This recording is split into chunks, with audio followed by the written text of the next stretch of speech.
University کا پہلا ہی دن اتنا بھیانک ہوگا حرین عباسی نے سوچا نہیں تھا۔ سیاہی نے اس کے پورے کپڑوں کا بیڑا غرق کر دیا تھا۔ صدمے کی وجہ سے اس کی آواز ہی بند ہو گئی تھی۔ اس کے قدم زمین میں چپک گئے تھے۔ اس نے اپنا ہاتھ چہرے پر رکھ کر ایک دم ہی رونا شروع کر دیا تھا۔ اس کے پیچھے چلتی ہوئی مہین جو اسے 1 سال سینئر تھی، اس نے جب یہ منظر دیکھا بھاگ کر اس نئی لڑکی کے پاس پہنچی۔ وہ ساتھ ہی دیوار پر بیٹھے کچھ اوباش سینئرز کی طرف انتہائی غصے سے دیکھتے ہوئے برا بھلا کہنا شروع کر دیا۔ آس پاس چلتے ہوئے نوجوان لڑکے لڑکیاں یہ منظر دیکھ کر رک گئے تھے۔ کپڑے اور چہرہ بھی سیاہی سے خراب ہو چکا تھا۔ مہین نے ہمدردی سے اس لڑکی کو اپنے ساتھ لگایا اور اس کو اپنے ساتھ لیڈیز واش رومز کی طرف لے گئی۔ چہرہ دھوتے ہوئے بھی حورین روئے چلے جا رہی تھی۔ مہین اسے مشکل سے چپ کرواتی ہوئی اپنے ساتھ لے کر باہر نکلی تھی۔ اسی وقت دور سے اس کو ارشمان شیرازی آتا نظر آیا تو مہین اس کی طرف لپکی اور جلدی جلدی اسے ساری بات کہہ سنائی۔ ارشمان کا غصے سے برا حال ہو گیا۔ وہ اس لڑکی کو دیکھ کر ہی سمجھ گیا تھا کہ یہ انتہائی معصوم سی لڑکی ہے، اور ان لفنگے نوجوانوں کی طرف بڑھا۔ سبھی جانتے تھے کہ ارشمان شیرازی غصے کا کتنا تیز ہے، لیکن وہ غصے میں کبھی کسی کے ساتھ مار پیٹ نہیں کرتا تھا، لیکن اس دن تو اس کو جیسے برداشت ہی ختم ہو گئی تھی۔ ارشمان نے بنا دیکھے ہی ان لوگوں کو غصے سے دھونا شروع کر دیا۔ وہ مضبوط قد کاٹ کا ایک باڈی بلڈر ٹائپ کا لڑکا تھا جو روزانہ جم میں گھنٹوں لگا کر اپنی باڈی بناتا تھا۔ سفیان، زید اور حارث کی حالت خراب ہو چکی تھی۔ اس وقت پروفیسر عباس اور میڈم زاریہ کو بھی لڑکے لڑکیوں نے خبر کر دی تھی اور وہ فوراً وہاں پہنچ گئے تھے۔ ارشمان پروفیسر عباس کا بھتیجا تھا۔ پروفیسر عباس نے غصے سے ارشمان کو تھپڑ مارا اور اسے کھینچ کر ان سے الگ کر دیا تھا۔ اسی وقت وہاں موجود پر لڑکے اور لڑکیوں نے بتایا کہ ان تینوں لڑکوں نے نئی اسٹوڈنٹ حورین عباسی کے ساتھ بدتمیزی کی اور اسی بات پر ارشمان نے ان کو مارا ہے۔ تھوڑی دیر میں معاملہ رفع دفع کر کے پروفیسر عباس نے ارشمان اور حورین کو اپنے ساتھ آفس میں بلا لیا۔ مہین ان دونوں کے ساتھ ہی گئی تھی۔ پروفیسر عباس نے حور کو پانی پلایا اور پھر سمجھایا کہ یونیورسٹی میں ایسے لڑکوں کے گروپ بھی ہیں اور ایسی صورتحال میں ایسے گھبراتے نہیں ہیں بلکہ درگزر کرتے ہیں یا پھر انتظامیہ سے شکایت کر دینی چاہیے۔ حور واپس گھر جانا چاہ رہی تھی۔ اس نے اپنے گھر فون کیا تو ڈرائیور کہیں گیا ہوا تھا۔ یہ دیکھ کر ارشمان نے اسے گھر چھوڑنے کی آفر کر دی۔ حور نے فوراً ہی یہ آفر قبول کر لی۔ وہ اس خوبصورت نوجوان کی شخصیت سے بری طرح سے متاثر ہو چکی تھی۔ اس نے ابھی تک صرف فلموں میں ہی دیکھا تھا کہ ہیروئن کو بچانے کے لیے کیسے کوئی ہیرو پہنچ جاتا ہے۔ ارشمان سارے راستے حور سے ہلکی پھلکی باتیں کرتا رہا۔ اسے یہ نازک سی لڑکی پہلی نظر میں بری طرح سے بھا گئی تھی۔ عباسی ہاؤس کے سامنے جب گاڑی جا کے گیٹ پر لگی نیم پلیٹ دیکھ کر ایک لمحے کے لیے ارشمان کے ماتھے پر بل پڑے تھے، لیکن اس نے بہت جلدی اپنے تاثرات چھپا لیے۔ حور ضد کر کے ارشمان کو اپنے ساتھ لے کر اندر چلی گئی تھی۔ حور کی ماما مسز شاہ زین عباسی ایک ہنسمکھ طبیعت کی مالک خوبصورت عورت تھی۔ انہوں نے ارشمان کا بہت شکریہ ادا کیا اور ارشمان کے انکار کرنے کے باوجود پرتکلف سی چائے کا اہتمام کر لیا۔ یہ ارشمان کا اس فیملی سے پہلا تعارف تھا۔ گھر سے نکلتے وقت ارشمان کے ہونٹوں پر ایک عجیب سی ہنسی تھی، جیسے اس کے ذہن میں کوئی بہت بڑی پلاننگ چل رہی ہو۔ چند روز میں ہی یونیورسٹی میں جیسے حورین اور ارشمان ایک ساتھ نظر آنے لگے۔ وہ لڑکیاں جو ہر وقت ارشمان کو ایک نظر کے لیے ترستی تھی، ان کے لیے حورین بہت ناپسندیدہ ہستی بن چکی تھی۔ وہ لڑکیاں جب بھی کوئی سازش کرتی تو ارشمان عین موقع پر حورین کو صاف بچا لیتا۔ وہ بلا جھجک ارشمان کے ہاتھ میں ہاتھ ڈال کر ہر جگہ دیکھی جا سکتی تھی۔ پروفیسر عباس بھی دونوں کی نزدیکیوں کو محسوس کر چکے تھے۔ اس لیے 4تھ سیمسٹر کے موقع پر پروفیسر نے اپنے بھتیجے کو کیبن میں بلا کر کہا تھا کہ برخوردار، یہ کیا چل رہا ہے؟ تم ایسے دل پھینک تو نہیں تھے؟ پھر کیا ماجرا ہے؟ ارشمان کے چہرے پر عجیب سی مسکان پھیلی تھی۔ اس نے اپنے برے بالوں کو ماتھے سے ہٹاتے ہوئے کہا، چاچو، مجھے واقعی اس لڑکی سے محبت ہو گئی ہے۔ ویسے بھی تو ماں اور بابا بار بار کہتے رہتے ہیں کہ کوئی لڑکی پسند کر لو، تو پھر بس اب میں نے لڑکی پسند کر لی ہے، اور جیسے ہی تعلیم مکمل ہوتی ہے میں اس سے شادی کروں گا، اور لڑکی کے گھر والوں کو منانے کی ساری ذمہ داری آپ کی۔ پروفیسر عباس حیران تھے۔ بھائی اور بھابھی اپنے ساتھ کینیڈا لے جانا چاہتے تھے، لیکن وہ ضد کر کے پاکستان میں ہی رک گیا تھا۔ پروفیسر عباس کو اس وقت ایسا لگا تھا کہ جیسے وہ کسی پرانے گڑے مردے کو اکھاڑنے کے لیے یہ سب کر رہا ہے، لیکن ارشمان کے ٹھنڈے ہوتے ہوئے مزاج میں اور پھر اس لڑکی کی اس کی زندگی کی آمد نے اسے بالکل بدل کر رکھ دیا تھا۔ وہ یہ دیکھ کر اب دلی اطمینان محسوس کر رہے تھے۔ ارشمان حورین سے سینئر تھا، اس لیے جب بھی حور کو کسی کی مدد کی ضرورت ہوتی تو وہ بلا جھجک اپنے ماں باپ کو بتا کر پروفیسر عباس کے گھر چلی جاتی تھی، جہاں پر گھنٹوں وہ ارشمان کے ساتھ بتاتی اور ارشمان کے ساتھ مل کر اسٹڈی کرتی۔ عباس کی بیوی منزہ بیگم بھی یہ دیکھ کر مطمئن تھی، کیونکہ انہیں بھی ارشمان اپنے سگے بیٹے کی طرح ہی عزیز تھا۔ پروفیسر عباس اولاد کی نعمت سے محروم تھے، اسی لیے بھتیجے کی شکل میں انہیں اپنی اولاد ہی نظر آتی تھی۔ دھیرے دھیرے دونوں فیملیوں کا بھی ملنا جلنا بڑھتا جا رہا تھا۔ حورین کا 5واں سمسٹر ختم ہوا تو عباسی ہاؤس میں حور کی 23ویں سالگرہ کی پرزور تقریب ہوئی۔ حور نے اس روز بالکل کسی فرانسس جیسا خوبصورت گلابی رنگ کا لباس پہن رکھا تھا، اور ارشمان سیاہ رنگ کے 3 پیس سوٹ میں ہر ایک کی نگاہ کا مرکز تھا۔ شہزین عباسی بھی بیٹی کی دلچسپی کو محسوس کر رہے تھے۔ وہ بھی یہی چاہتے تھے کہ اگر لڑکا اچھا اور ویل سیٹلڈ ہے تو بیٹی کی پسند کے مطابق شادی کرنے میں کوئی حرج نہیں ہے۔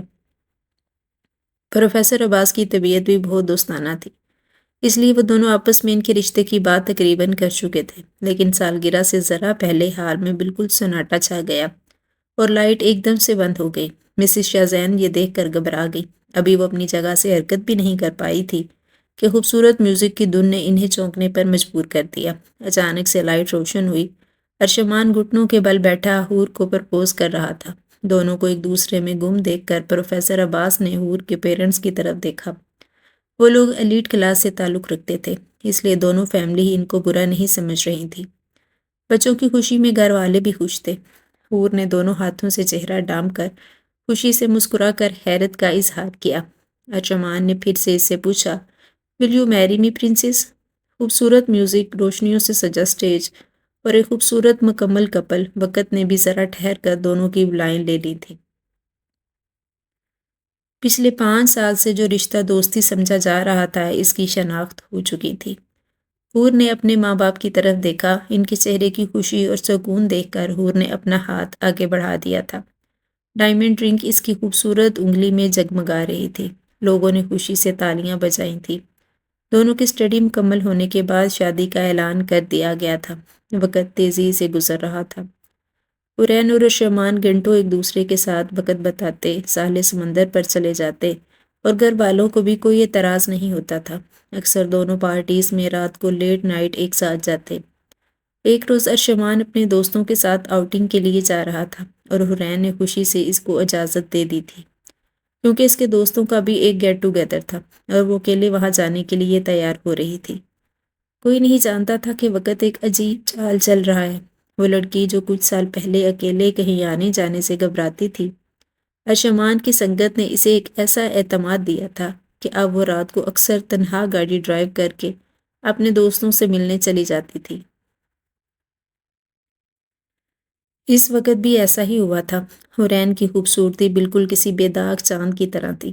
وہ اس وقت کی گئی تیاری نے اسے آسمان سے اتری ہوئی حور کی طرح بنا دیا تھا۔ جیسے ہی اس کی گاڑی اپنی دوست کے گھر کی طرف مڑی، راستہ تھوڑا سنسان ہوا۔ اچانک سے ایک بلیک کلر کی لینڈ کروزر نے اسے بری طرح سے اوورٹیک کرنے کے بعد گاڑی اس کے بالکل سامنے اس طرح سے کھڑی کر دی کہ حورین کو فوراً بریک مارنی پڑی۔ اس صورتحال میں حورین کا نازک سا دل بالکل کام کر رہ گیا تھا۔ یہ سب کچھ اتنا جلدی ہوا کہ وہ کچھ سمجھ ہی نہ سکی، اور اس گاڑی میں سے سیاہ نقاب پوش اترے، اور اس سے پہلے کہ حورین کچھ کرتی، انہوں نے فوراً گاڑی کے شیشے توڑے اور اسے پلک جھپکتے ہی اٹھا کر اپنی گاڑی میں ڈال لیا۔ اگلے ہی لمحے کلوروفارم سے تر رومال نے حورین کو ہوش کی دنیا سے بیگانہ کر دیا، اور جب اس کی آنکھ کھلی تو اس پر ایک قیامت گزر چکی تھی۔ اس کا لباس اس کے جسم پہ موجود نہ تھا، اور اس کے جسم پہ جگہ جگہ بنے ہوئے زخموں کے نشانات یہ صاف ظاہر کر رہے تھے کہ اس کے وجود کو بری طرح سے پامال کر دیا گیا ہے۔ دکھتے ہوئے سر اور نیلو نیل بدن کو دیکھ اس کی رہی سہی ہمت بھی جواب دے گئی، اور وہ دوبارہ سے بے ہوش ہو چکی تھی۔ شہزین عباسی کو جب بیٹی کی خالی گاڑی ایک ویران شاہراہ پر ملی تو ان کے پاؤں کے نیچے سے زمین نکل گئی۔ مسز شہزین عباسی نے رات کو 12 بجے جب حور کو کال کی تھی تو وہ گھر واپس کب لوٹے گی تو حور کا نمبر بند جا رہا تھا۔ اسی وقت انہوں نے اپنے شوہر کو یہ بات بتائی، اور وہ لوگ فوراً ہی پولیس سے رابطے میں آ گئے تھے۔ شہزین عباسی نے کچھ سوچتے ہوئے ارشمان کو اس کی اطلاع نہیں دی تھی، لیکن اتنی بڑی خبر چھپانے سے چھپ نہیں سکتی تھی۔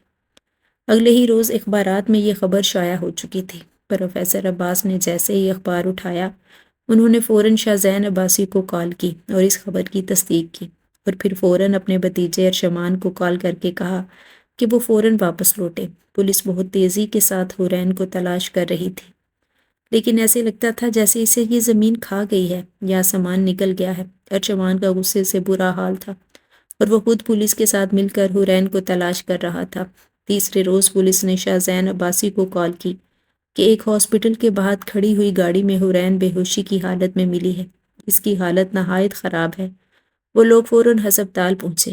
یہ ایک بہت بڑا پرائیویٹ ہاسپٹل تھا۔ دونوں ہی فیملیز فوراً ہاسپٹل پہنچی۔ حور کی حالت دیکھتے ہی مسز شاہ زین اور پروفیسر عباسی کی بیگم یہ بات سمجھ گئی کہ اس کے ساتھ کتنا بڑا حادثہ ہو چکا ہے۔ یہ خبر عباسی خاندان کے لیے کسی قیامت سے کم نہیں تھی۔ پولیس حورین کے بیان کے لیے انتظار کر رہی تھی، لیکن اسی وقت شاہ زین عباسی کو کسی کا فون آیا۔ انہوں نے پولیس کی کارروائی کرنے سے انکار کر دیا۔ ارشمان اور پروفیسر عباس پوری طرح سے حیرت زدہ تھے کہ وہ کیسے باپ ہیں جو اپنی بیٹی کے مجرموں تک رسائی نہیں چاہتے۔ ارشمان کا بس نہیں چل رہا تھا کہ وہ مجرموں کو اپنے ہاتھوں سے سزا دے دے۔ وہ اپنے غصے کا اظہار کر رہا تھا، لیکن شاہ زین عباسی کے جھکے ہوئے سر نے اسے کچھ بھی سخت کہنے سے روک دیا تھا۔ حورین کو نشے کی بھاری مقدار دی گئی تھی، اس لیے اسے ہوش نہیں آ رہا تھا۔ ڈاکٹر بھی حیران تھے کہ ماں باپ لڑکی کا میڈیکل کروانے کے لیے رضامند کیوں نہیں ہو رہے۔ 2 روز بعد حورین کو ہاسپٹل سے ڈسچارج کر دیا گیا۔ وہ گھر کے کمرے میں بند ہو کر رہ گئی۔ پروفیسر عباس نے ابھی ارشمان کو کسی بھی قسم کا دباؤ ڈالنے سے منع کر دیا تھا۔ وہ حورین سے ملنا چاہتا تھا، لیکن ان کی والدہ نے اسے روک دیا۔ شاہ زین عباسی اپنے کمرے میں اندھیرا کیے بیٹھے تھے۔ درجنوں موبائل نمبر سے انہیں اپنی ہی بیٹی کی نازیبا ویڈیوز اور تصاویر موصول ہوئی تھی۔ وہ جو کوئی بھی تھا، شاید بہت طاقتور تھا۔ اس نے دھمکی دی تھی کہ اگر پولیس کی کارروائی کرنے کی کوشش کی گئی تو وہ راتوں رات یہ سب کچھ وائرل کر دے گا۔ مجبور باپ نے اس مجرم کے سامنے ہاتھ تک جوڑ دیے تھے۔ وہ اس وقت خود کو بہت حقیر محسوس کر رہے تھے کہ اپنی ہی بیٹی کے مجرم کے سامنے وہ جھک گئے تھے۔ انہوں نے بلیک میلر کو بہت بڑی رقم دینے کی آفر بھی کی تھی، لیکن جانے کیسا شخص تھا جو اتنی دولت کے لالچ میں بھی نہیں آیا تھا۔ شاہ زین عباسی نے چپ چاپ ایک فیصلہ کیا تھا۔ اگلے ہی روز وہ اپنے کمرے سے مردہ حالت میں ملے تھے۔ انہوں نے رات کے اندھیرے میں چپ چاپ اپنے ہاتھوں سے ہی اپنی جان لے لی تھی۔ حورین جو اس حادثے کے بعد صدمے میں تھی، باپ کی موت نے اسے توڑ پھوڑ کر رکھ دیا تھا، اور وہ بری طرح سے چیخ چیخ کر روتے ہوئے اپنے باپ کے جنازے پر بین کر رہی تھی۔ جب ارشمان کی نظر اس لڑکی پر پڑی تو اس کے دل میں ایک عجیب سا احساس بڑھ جاتا تھا۔ بظاہر وہ بھی غم سے چور تھا، لیکن اس کی آنکھیں کچھ عجیب سے انداز میں مسکرا رہی تھی۔ جنازے کو نہ جانے کیوں اتنا لیٹ کیا جا رہا تھا۔ کیا مرحوم کا کوئی قریبی رشتہ دار ہے جس کے لیے انتظار کیا جا رہا ہے؟ ایک بزرگ نے ارشمان کا راستہ روک کر اس سے سوال کیا تھا۔ ارشمان نے انہیں نہایت ادب سے جواب دیا تھا، انکل، شاید عباسی صاحب کے بیٹے کا انتظار کیا جا رہا ہے۔ شام کو عصر کے وقت بالآخر وہ شخص پہنچ ہی گیا۔ سیاہ رنگ کے جوڑے میں ملبوس اونچا لمبا خوبصورت شخص کوئی اور نہیں تھا بلکہ شاہ زین عباسی کا اکلوتا بیٹا اسکندر عباسی تھا، جو گزشتہ کئی سال سے پاکستان چھوڑ کر کسی نامعلوم مقام پر رہائش پذیر تھا۔ اس کی عمر تقریباً 40 برس ہو چکی تھی، لیکن وہ اب بھی اتنا ہی دلکش اور خوبرو نظر آتا تھا۔ لوگوں کی بھیڑ کے درمیان کوئی ایسا شخص بھی تھا جو اسکندر عباسی کو کھا جانے والی نظروں سے گھور رہا تھا۔ بیٹے کو سامنے دیکھ کر مسز شاہ زین دھاڑی مارتی ہوئی بیٹے سے لپٹی تھی۔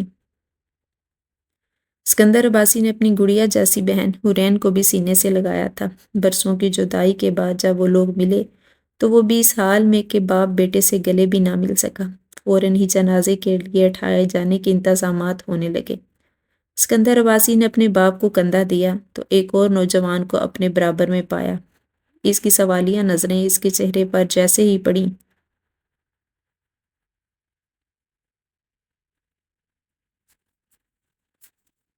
اسے کسی کی یاد آ گئی، لیکن اس نے اپنا وہن سمجھا اور فوراً لڑکی کو پہچان لیا۔ وہ کوئی اور نہیں بلکہ اس کی بہن کا منگیتر تھا۔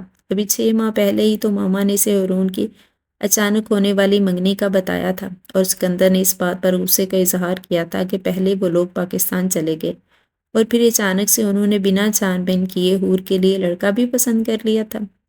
تدفین سے فارغ ہو کر جب لوگ اسکندر سے تعزیت کرنے لگے تو صرف پروفیسر عباس ہی اس سے ملے۔ اسکندر کی نظریں ارشمان کو ڈھونڈ رہی تھی جو کہیں بھی نظر نہیں آ رہا تھا۔ اس قبر پر پڑے تازہ پھول یہ بتا رہے تھے کہ مرنے والے کی کوئی خاص تھی، کیونکہ اس سے ملنے کے لیے کوئی روز آتا تھا۔ بوڑھے گورگر نے اس نوجوان کو بچوں کی طرح روتے ہوئے دیکھ کر دل ہی دل میں سوچا تھا، پچھلے 15 برس میں وہ لڑکا ایک معصوم سے بچے سے ایک کڑیل مرد جوان ڈھل گیا تھا، لیکن اب بھی اس کا غم پہلے ہی دن کی طرح تازہ تھا۔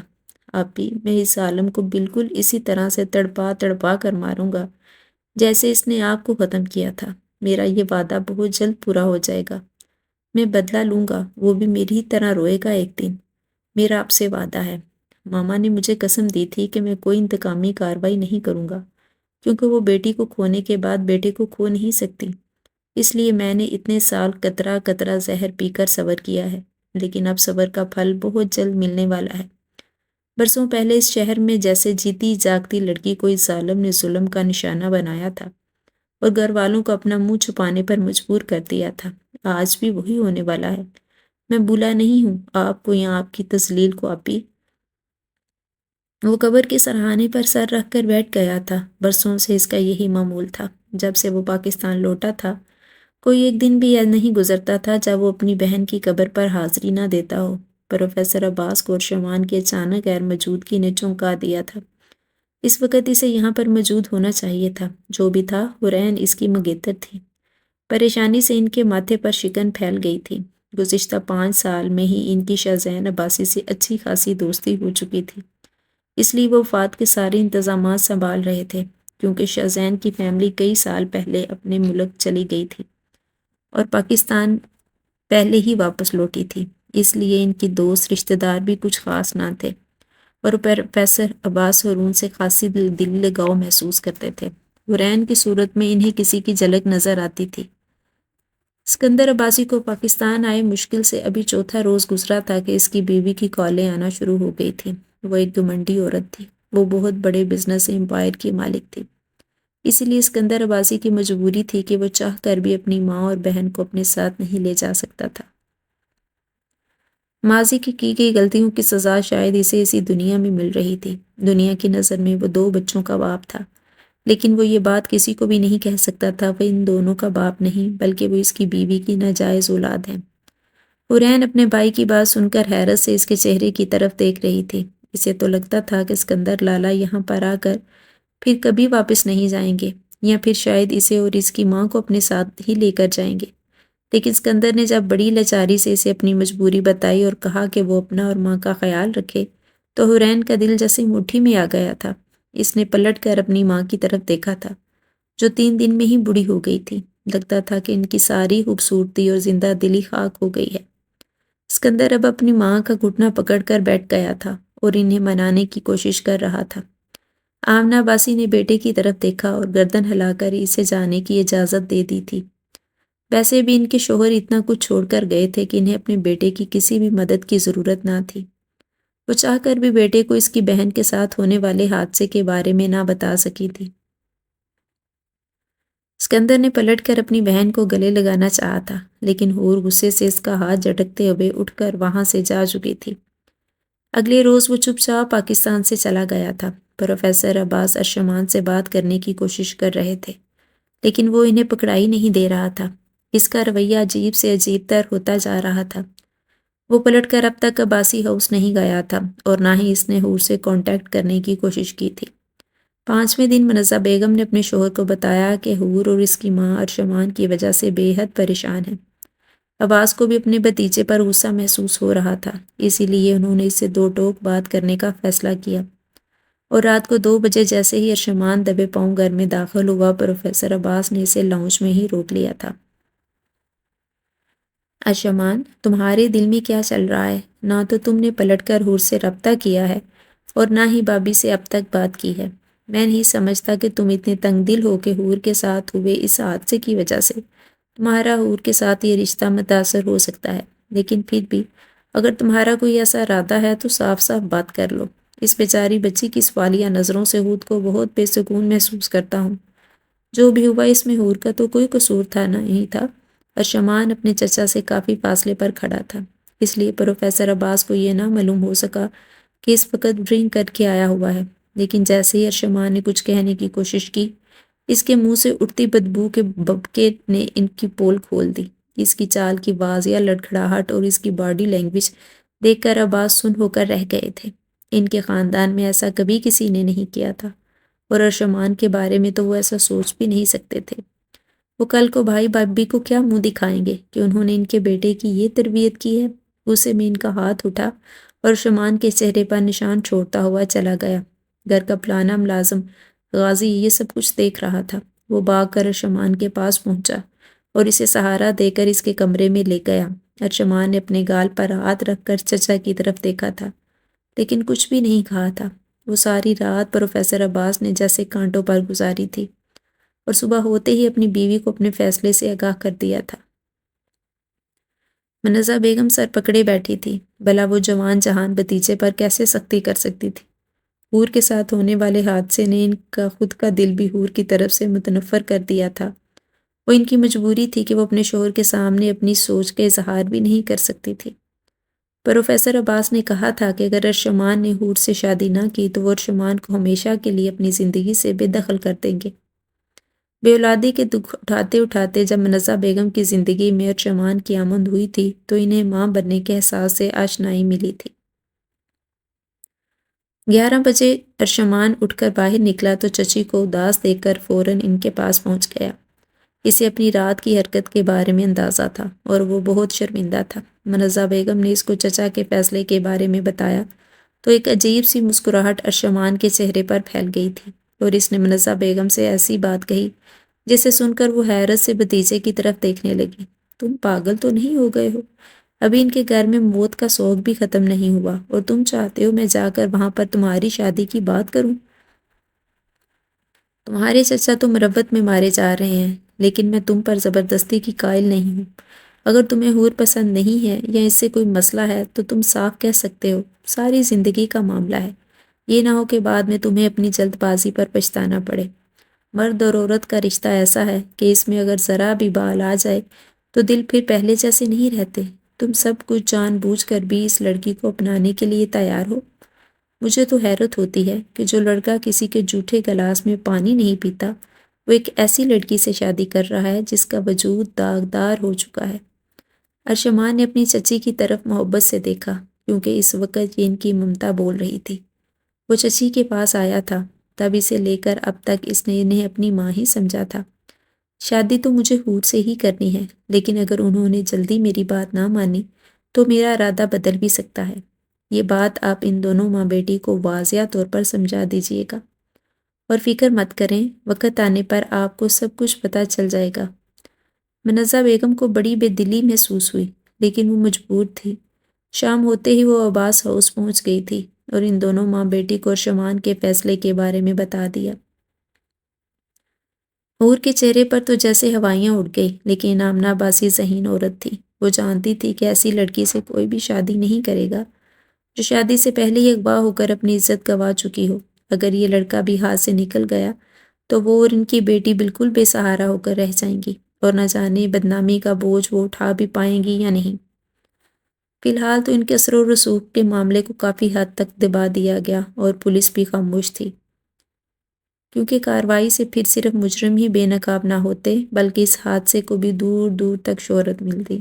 آمنہ باسی نے منزہ بیگم سے کچھ ضروری باتیں کی اور پھر ارشمان کو کار میں لائی۔ ارشمان نے ہمیشہ کی طرح بڑی سعادت مندی سے ان کی بات سنی اور پھر دو ٹوک بات کرتے ہوئے کہا، آنٹی دعا نخواستہ یہ مت سمجھیے گا کہ یہ فیصلہ خود غرضی ہے، لیکن انکل کی وفات کے بعد آپ کا اور حورین کا یوں اکیلے رہنا ٹھیک نہیں ہے۔ میں جو بھی کچھ کر رہا ہوں حور کی حفاظت کے لیے کر رہا ہوں۔ میں نہیں چاہتا کہ دوبارہ کوئی بھی ایسا حادثہ ہو جائے جس کے بعد ہمیں پچھتانے کا بھی موقع نہ ملے۔ باقی جیسے آپ کو مناسب لگے۔ آمنہ باسی کو ارشمان کے بدلے ہوئے لہجے سے بہت کچھ سمجھ آ رہا تھا۔ انہوں نے منزہ بیگم کو شاہ زین عباسی کی 40ویں کے فوراً بعد شادی کی رضامندی دے دی تھی۔ اور اپنے کمرے میں بیٹھی آنسو بہا رہی تھی۔ اسی وقت اس کی فون کی گھنٹی بجی۔ وہ نمبر کچھ دن پہلے تک کی جان تھا، لیکن اب اس کی کال اٹینڈ کرتے ہوئے گھبرا رہی تھی۔ اس حادثے کے بعد اب تک ان دونوں کے بیچ میں بات نہیں ہوئی تھی۔ اس نے بس اسے اپنے باپ کا جنازہ اٹھاتے ہوئے دیکھا تھا اور اس کے بعد اب تک پلٹ کر نہیں لوٹا تھا۔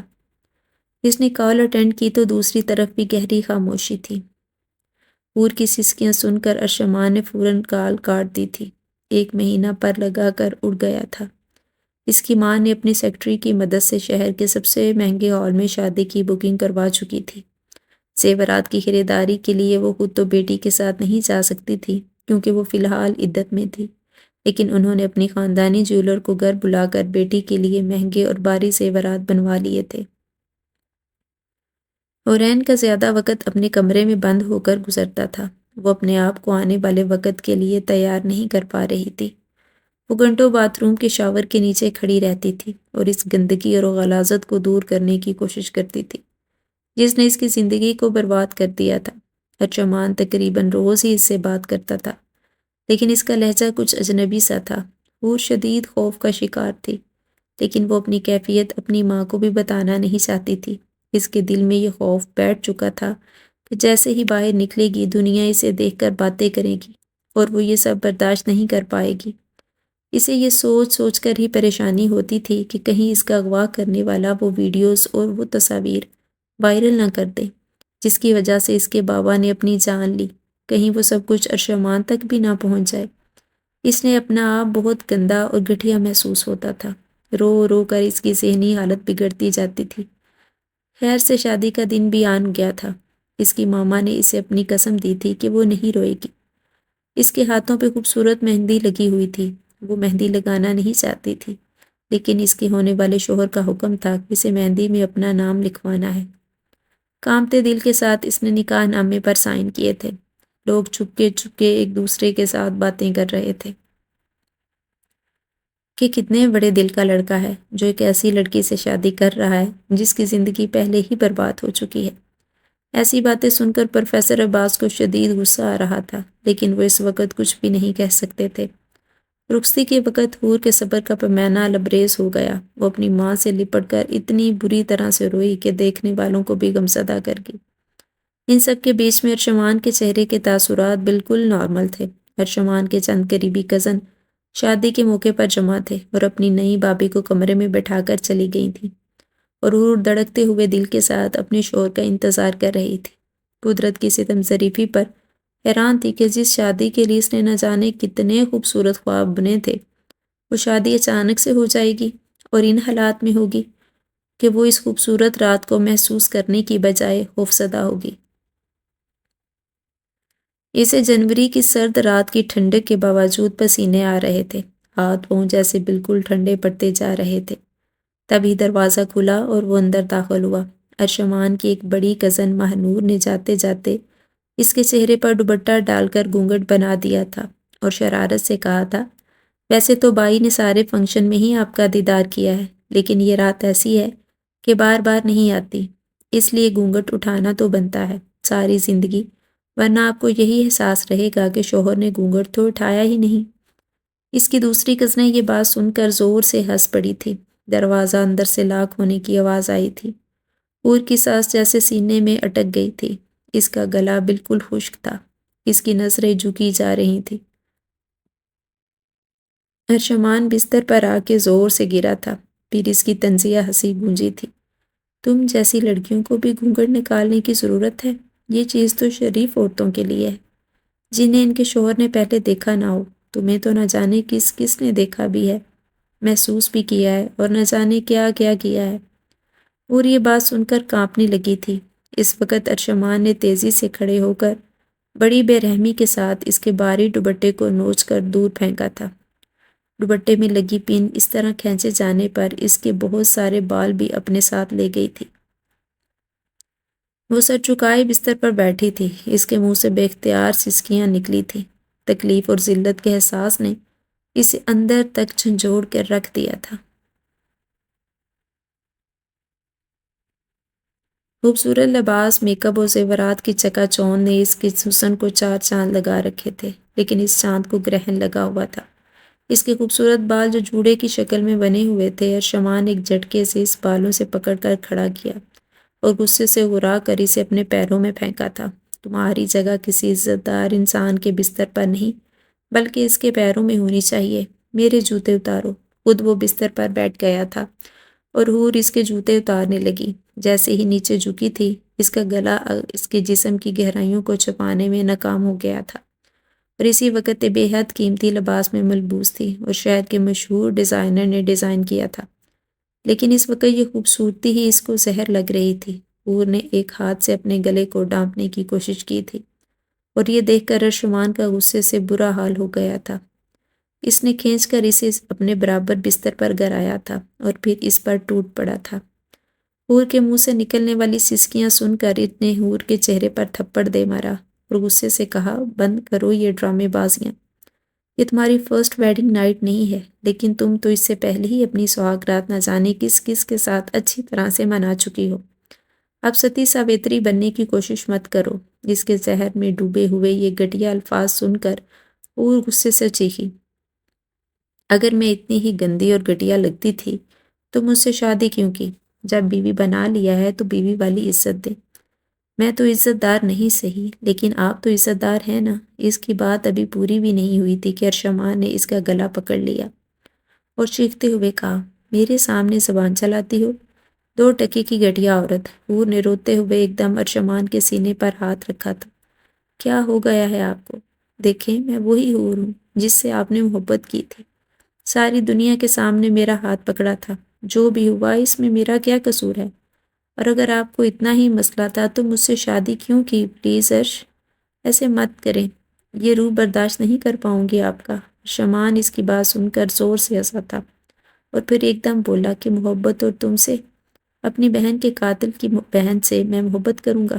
میں نے تو برسوں تمہارا انتظار کیا ہے۔ اور عباسی، تم نے اپنی بہن کی ہر تکلیف کا بدلہ لوں گا، جیسے تمہارے ظالم بھائی نے تڑپا تڑپا کر میری بہن کو مارا تھا۔ آج وہ گھڑی آ گئی ہے کہ میں تم سے اپنی بہن کی ہر تکلیف کا بدلہ لوں، اور وہ بھی سود سمیت۔ حور نے حیرت سے اپنے سامنے کھڑے ارشمان کو دیکھا، جس نے اس کے گھر والوں کو شادی کے لیے رضامند کیا، اور آج ان کی سہاگ رات تھی، اور آج جس کا ہر لڑکی انتظار کرتی ہے، اور آج اس کا محبوب اس سے بدلہ لے رہا تھا۔ ارشمان نے دھکا دے کر اس کو بستر پر گرا لیا تھا، ایک ایک کر کے اس کے لباس کو الگ کرتا گیا۔ اس کی شدتیں حور کو چیخنے پر مجبور کر رہی تھیں۔ حور نے تڑپ کر کہا، پلیز عرش، میں مر جاؤں گی، لیکن ارشمان کے تھپڑ نے اس کی چیخوں کا گلا گھونٹ دیا تھا۔ وہ ایک باڈی بلڈر جیسے جسم کا مالک تھا۔ پوری شدت کے ساتھ وہ حور پر حاوی ہو چکا تھا۔ حور کی سسکیاں اس کے پاگل پن کو مزید بڑھا رہی تھی۔ وہ پوری طرح حور میں سما چکا تھا۔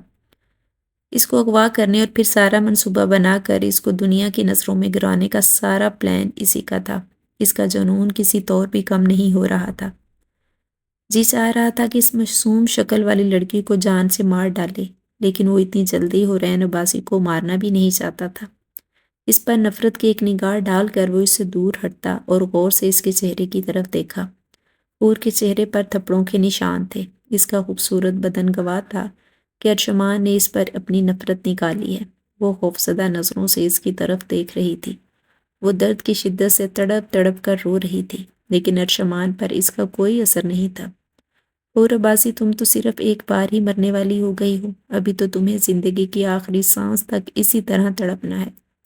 وہ ہاتھ میں سگریٹ کا پیکٹ اٹھا کر اپنا لباس درست کرتا ہوا سلگتے ہوئے ذہن کو لے کر ٹیرس پر چلا گیا تھا۔ اس کے ذہن میں ماضی کی یاد بالکل کسی فلم کی طرح چل رہی تھی۔ اس کے اندر کا دکھ اب لاوا بن چکا تھا۔ اسے اپنے کیے پر کوئی شرمندگی نہیں تھی۔ ہاں، وہ اپنی بہن پر ہونے والے ظلم کا بدلہ لینے کے لیے غصے میں بالکل بری طرح سے پاگل ہو چکا تھا، اور اس کی نظر میں عزت کا بدلہ عزت ہی تھی۔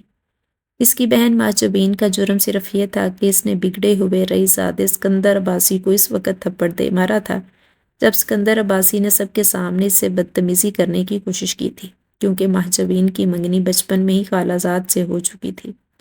اسکندر عباسی کے لیے یہ تھپڑ جیسے گالی بن گیا تھا، جس کے اوباش دوستوں نے اسے اکسا کر اس بات پر مجبور کر دیا تھا کہ اس نے معصوم سی مہجوبین کو یونیورسٹی جاتے ہوئے اغوا کیا، اور پھر ایک ہفتے تک اس کے ساتھ نہ صرف خود ظلم کیا بلکہ اس کے دوستوں نے بھی محجوبین کو کہیں منہ دکھانے کے قابل نہیں چھوڑا تھا، اور وہ پھر نیم مردہ حالت میں اسے گھر کے دروازے پر پھینک کر چلے گئے تھے۔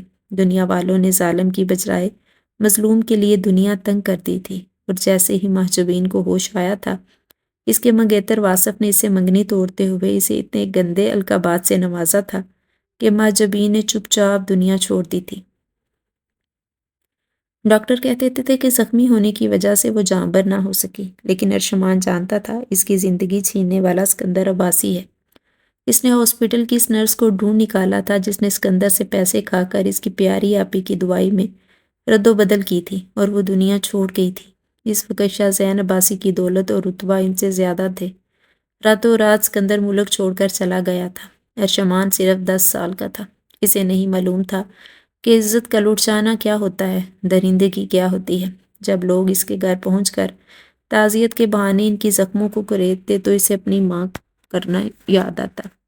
اپنے باپ کے بند کمرے میں سسکیاں سنائی دیتی اور بیٹی کی قبر پر جا کر گھنٹوں روتے ہوئے دعا کرتا یاد آتا۔ اس کے بابا امیر تو نہ تھے، بس ایک بینک مینیجر تھے، لیکن اس حادثے نے انہوں نے اپنا ملک چھوڑا تھا۔ باہر جا کر انہوں نے کن دشواریوں کا سامنا کیا تھا کہ صرف وہی لوگ جانتے تھے۔ وہ 3 سال اپنے ماں باپ کے ساتھ باہر رہا، اور پھر جیسے ہی باز چچا کی پوسٹنگ اسی شہر میں ہوئی تو اس نے ماں باپ سے ضد کر کے پاکستان جانے کی اجازت لی تھی۔ تب سے اب تک اس کا بس ایک ہی مقصد تھا کہ کسی طرح اسکندر عباس کو ڈھونڈ کر اس سے بدلہ لے، لیکن وہ بچہ تھا، کمزور تھا، لیکن جیسے جیسے وہ بڑا ہوا اس کے راستے آسان ہو گئے تھے۔ اس کو جب معلوم ہوا کہ شاہ زین عباسی کا سارا خاندان باہر چلا گیا ہے تو وہ مایوس ہو گیا، لیکن 5 سال پہلے ان لوگوں کی اچانک واپسی اس کے لیے خوشخبری تھی۔ یونیورسٹی کے پہلے دن سے اب تک اس کی ساری پلاننگ ہوئی تھی۔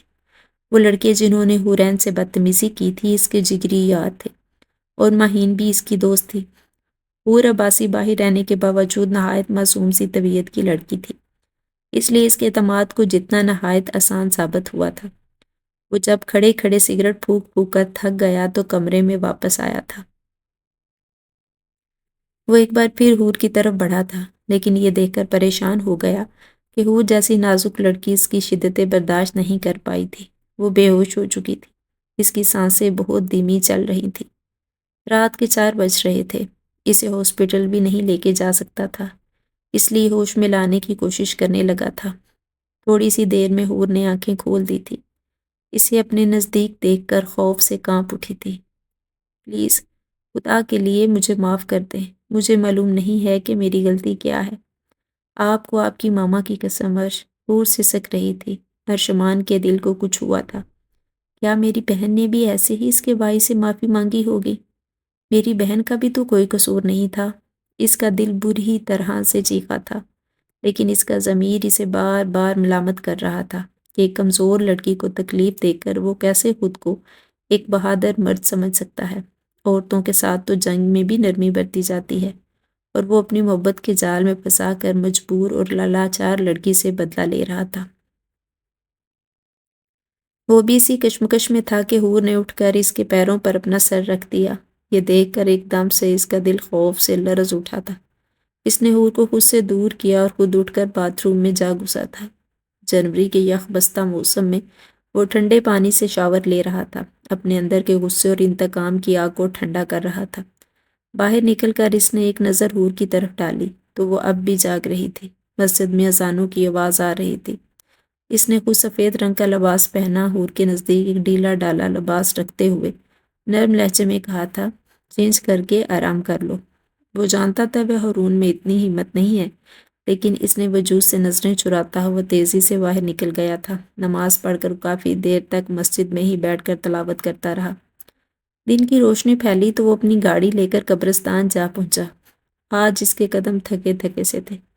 کچھ دیر بیٹھ کر اپنی بہن کے لیے دعا کرتا رہا اور پھر پھوٹ پھوٹ کر رونے لگا اور کہنے لگا، آپی، آج اس کی بہن سے میں نے ہر ظلم کا بدلہ تو لے لیا، مگر میرے دل کو سکون نہیں ملا آپی۔ مجھے لگتا ہے یہ سب کر کے میری تکلیف کم ہو جائے گی، لیکن میرے ضمیر پر تو اور بھی بوجھ پڑ گیا ہے۔ آپی، خدا نے عورت کو اتنا نازک اور کمزور کیوں بنایا ہے کہ وہ ظالم کے سامنے بھی مجبور ہو جاتی ہے، اور یہ دنیا بھی اسی لیے تنگ پڑ جاتی ہے۔ میں حور کو چھوڑ دوں گا، بس اور اب کی بار سکندر تک پہنچ کر اس کی جان لوں گا۔ وہ اپنی آنکھیں صاف کر کے اٹھا تھا۔ گھر پہنچا تو چچا اور چاچی بیٹھ کر ناشتہ کر رہے تھے۔ عباس صاحب نے حیرت سے اس کی طرف دیکھا۔ تم باہر تھے؟ ہم لوگ تو سوچ رہے کہ تم دونوں کو آج ناشتے کے لیے بھی نہیں اٹھائیں گے۔ ان کا لہجہ کچھ شدید تھا۔ منزہ بیگم نے اس کے تھکے تھکے انداز کو محسوس کر لیا تھا۔ اس کی سرخ آنکھیں دیکھ کر وہ سمجھ چکی تھی کہ وہ قبرستان سے آ رہا ہے۔ وہ جانتی تھی کہ ارشمان ہمیشہ مہاجبین کے پاس جا کر ہی روتا تھا۔ اس نے کبھی اس کے سامنے یہ سب ظاہر نہیں کیا تھا۔ ارشمان بنا کوئی جواب دیے چپ چاپ ان کے ساتھ ڈائننگ ٹیبل پر بیٹھ گیا تھا۔ منزہ بیگم نے اس کے سامنے ناشتہ رکھا تھا، مگر وہ بے دلی سے اٹھا کر گرم چائے کا گھونٹ بھرنے لگا۔ چاچو آپ جانتے ہیں حور کون ہے؟ وہ نم آواز میں بولا تھا۔ حور اسی شخص کی بہن ہے جس نے برسوں پہلے ہمارے خاندان کی عزت کو مٹی میں ملایا تھا اور میری معصوم بہن کو برباد کر دیا تھا۔ اس سے شادی میں نے صرف اس کے بھائی تک پہنچنے کے لیے کی تھی۔ اس سے اپنی بہن کا بدلہ لینا چاہتا تھا، لیکن میں غلط تھا۔ بدلہ تو مجھے سکندر سے لینا چاہیے تھا، حور کو استعمال کر کے نہیں، بلکہ ڈائریکٹ اس تک پہنچ کر۔ میں حور کو اس کی ماں کے گھر چھوڑنے جا رہا ہوں اور دوبارہ وہ اس گھر میں واپس نہیں آئے گی۔ اور پرسوں میں ٹورنٹو جا رہا ہوں۔ میں نے معلوم کر لیا ہے کہ سکندر کا ٹھکانہ کہاں پر ہے۔ عباس صاحب کے ہاتھ سے چائے چھوٹ گئی تھی۔ گہری خاموشی طاری تھی تینوں نفوس پر۔ عباس ارشمان کو کچھ بھی نہیں کہہ سکے تھے۔ رضا بیگم نے کچھ بولنے کی کوشش کی تھی، مگر ان کے شوہر نے ان کو روک دیا تھا۔ ارشمان تیزی سے اٹھ کر اپنے کمرے کی طرف چلا گیا تھا۔ حور کو نیند سے اٹھا کر اس نے کہا تیار ہو جاؤ، تمہیں تمہاری ماں کے گھر جانا ہے۔ وہ کچھ بولنا چاہتی تھی، مگر شوہر کے خطرناک تیور دیکھ کر خاموش ہو گئی تھی۔ وہ جیسے ہی عباس ہاؤس گئے تو وہاں پر گہرے دکھ کا ماحول تھا۔ گھر کے ملازم نے بتایا کہ اس کا بھائی سکندر عباسی ایک ٹریفک حادثے میں جہاں بحق ہو گیا ہے۔ آمنہ عباسی اپنے بیٹے کی آخری رسومات میں شامل ہونا چاہتی تھی، لیکن ان کی بہو نے انہیں بتائے بنا ہی تدفین کروا دی تھی، اور تیسرے دن یہ اطلاع پاکستان پہنچی تھی۔ وہ غم سے نڈال تھی۔ ابھی شوہر کی وفات کا غم ہی تازہ تھا کہ بیٹا بھی اس دنیا کو چھوڑ کر چلا گیا تھا۔ ارجمان کے قدم سن ہو چکے تھے۔ وہ چپ چاپ وہاں سے واپس لوٹ آیا تھا۔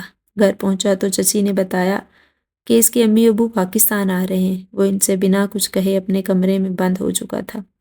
شام تک یہ اطلاع پروفیسر عباس کو بھی مل چکی تھی کہ حور کا بھائی اب اس دنیا میں نہیں رہا۔ اون شیرازی اپنی بیگم فاطمہ شیرازی کے ساتھ وطن واپس پہنچے تھے۔ دونوں ہی بری طرح سے گھبرائے ہوئے تھے، بیٹے کو کھونا نہیں چاہتے تھے۔ عباس صاحب نے انہیں ساری صورتحال بتائی تو وہ لوگ قدرت کے فیصلے پر حیران تھے۔ برسوں بعد ان کی بیٹی کا مجرم اپنے انجام کو پہنچ گیا تھا۔ ارشمان نے اپنے ماں باپ کو بتایا کہ وہ بیوی کو طلاق دینا چاہتا ہے، تو فاطمہ شیرازی نے بیٹے کو سختی سے منع کر دیا تھا۔ ان کی نظر میں یہ رشتہ قدرت نے جوڑا تھا اور اسے توڑنے کا حق کسی انسان کو نہیں پہنچتا تھا۔ سب لوگ عباسی ہاؤس گئے، لیکن ارشمان ان کے ساتھ نہیں گیا تھا۔ آمنہ عباسی کو حور نے سب کچھ بتا دیا تھا۔ آمنہ ان سب کے سامنے ہاتھ جوڑ کر بیٹھ گئی تھی۔ کاش میں نے اپنے بیٹے کی اچھی تربیت کی ہوتی تو دونوں گھرانوں کو یہ دن نہ دیکھنا پڑتا، لیکن ظالم اپنے انجام کو پہنچ چکا ہے۔ خدا کے لیے بھائی صاحب، میرے بیٹے کے جرم کی سزا میری معصوم بیٹی کو نہ دے۔ آپ لوگ کہیں گے تو میں دوبارہ کبھی حور سے ملنے بھی نہیں آؤں گی، لیکن اس کو طلاق نہ ہونے دیں۔ کل کو اگر مجھے کچھ ہو گیا تو میری بچی اس دنیا میں اکیلی رہ جائے گی۔ وہ پھوٹ پھوٹ کر ان لوگوں کے سامنے رو رہی تھی۔ وہ لوگ عباسی ہاؤس سے واپس آ گئے تھے۔ ارشمان نے خاموشی سے اپنے بزرگوں کو فیصلہ سنا تھا اور پھر یہ کہہ کر وہاں سے اٹھ گیا تھا کہ اس کو کچھ وقت چاہیے۔ کسی نے بھی اس پر زور زبردستی نہیں کی تھی۔ چند روز بعد وہ جرمنی چلا گیا، جہاں سے اس کو جاب کی آفر ہوئی تھی۔ مون شیرازی اور فاطمہ شیرازی کو ایک ماہ بعد جب آمنہ نے یہ خبر سنائی کہ وہ دادا دادی بننے والے ہیں تو وہ لوگ خوشی سے پھولے نہیں سمائے تھے۔ وہ جلد از جلد بہو کو گھر لانا چاہتے تھے، لیکن عباس نے ان کو روک دیا تھا۔ وقت تیزی سے گزرا تھا۔ ارشمان کو بھی یہ اطلاع مل گئی تھی کہ وہ باپ بننے والا ہے، لیکن اس نے پھر بھی حور سے کوئی رابطہ نہیں کیا تھا۔ حور نے جڑواں بچوں کو جنم دیا تھا۔ وہ باسی ہاؤس میں ہی رہائش پذیر تھی۔ ہر ماہ ایک معقول رقم اس کے اکاؤنٹ میں ٹرانسفر ہو جاتی تھی۔ وہ ارشمان کو دیکھنے کے لیے ترس گئی تھی۔ 3 سال بعد اس کے ساس سسر زبردستی اس کو اپنے ساتھ لے گئے تھے۔ دوسری طرف ارشمان کی زندگی بالکل مشینی انداز میں گزر رہی تھی۔ اچانک اسے اپنی ماں کا فون آیا، بابا کی طبیعت بہت خراب ہے۔ وہ سب کچھ چھوڑ چھاڑ کر پاکستان بھاگا تھا۔ جیسے ہی وہ شیرازی ہاؤس میں داخل ہوا تو لاؤنج میں ہی اسے وہ نظر آ گئی تھی۔ وہ اسے نظر چرا کر سیدھا بابا کے کمرے کی طرف گیا اور سامنے انہیں اپنے پوتے پوتیوں کے ساتھ کھیلتا دیکھ کر خفگی سے ان کو گورنے لگا تھا۔ فاطمہ اور منزہ نے اس کے کان پکڑ لیے تھے۔ برسوں بعد اپنوں سے مل کر اس کا دل اطمینان سے بھر گیا تھا۔ بیٹے کا نام شہروز تھا اور بیٹی کا نام مہجبین۔ وہ دونوں اس کی گود میں چڑھ کر بیٹھ گئے تھے۔ کافی دیر تو وہ خاموش رہا اور پھر دو بچوں کو گلے لگا کر پھوٹ پھوٹ کر رونے لگا۔ رات کا کھانا ہلکی پھلکی باتوں کے دوران کھایا گیا۔ بچوں کو ان کی دادیاں اپنے ساتھ لے گئی تھیں۔ اپنے ہی بیڈ روم میں وہ کسی اجنبی کی طرح داخل ہوا تھا، جبھی حور نے اس کو پیچھے سے ایک دم جکڑ لیا تھا۔ وہ وہیں دروازے میں کھڑی نہ جانے کب سے اس کی منتظر تھی۔ وہ پھوٹ پھوٹ کر بچوں کی طرح رو رہی تھی۔ ارشمان کے سینے میں دبی ہوئی محبت کی چنگاری بھی ایک بار پھر سے بھڑک اٹھی تھی۔ اس نے اس کو کھینچ کر اپنے سینے سے لگایا تھا۔ حور نے دونوں ہاتھ جوڑ کر اس سے معافی مانگنی چاہی تھی۔ عرش نے اس کو منع کر دیا تھا۔ وہ اس کے خوبصورت ہونٹوں پر جھک گیا تھا۔ برسوں کی پیاس جو بجھانی تھی۔ دونوں کی سانسیں تیز ہو رہی تھیں۔ جدائی کا لمبا سفر طے کرنے والے دونوں مسافر اپنی منزل پر پہنچ گئے تھے۔ کمرہ ان کی قربت سے مہک رہا تھا۔ باہر بادل برس رہے تھے اور اندر وہ دونوں ملن کی بارش میں بھیگ رہے تھے۔ وقت